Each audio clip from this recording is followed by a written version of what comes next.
Oui, Marc. L'Argus. C'est une autre histoire. C'est la dernière très grosse mission que j'ai conduite dans une entreprise. Alors, la dernière en date, parce qu'il va y avoir des nouvelles, mais ils avaient un problème d'entente au niveau du coding. Vous savez, parfois, dans les équipes, ça arrive. Vous avez quelqu'un qui est un toxique.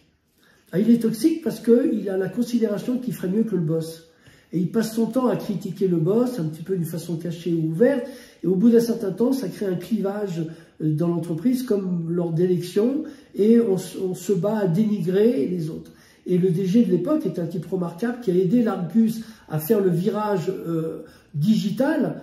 Et heureusement qu'il a eu le nez fin et qu'il a vu ça très tôt, parce que sinon l'Argus aurait disparu très rapidement.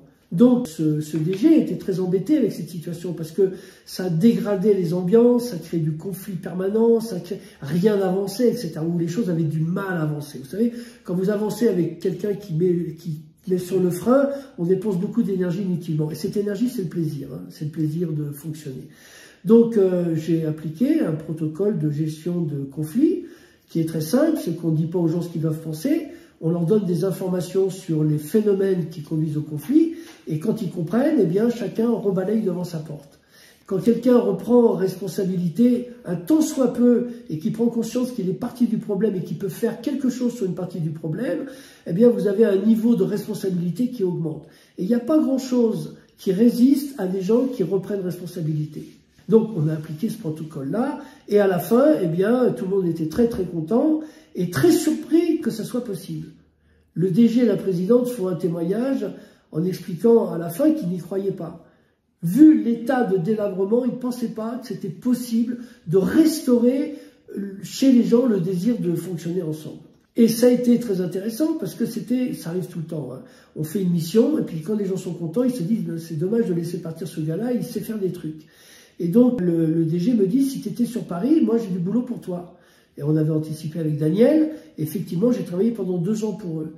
Et j'ai eu 2 missions, une mission où j'ai formé tous les managers, ce qui a certainement eu une très grosse impact sur l'ambiance, sur la productivité, etc. Parce que quand les gens sont bien dans leur basket, ils produisent des bons résultats.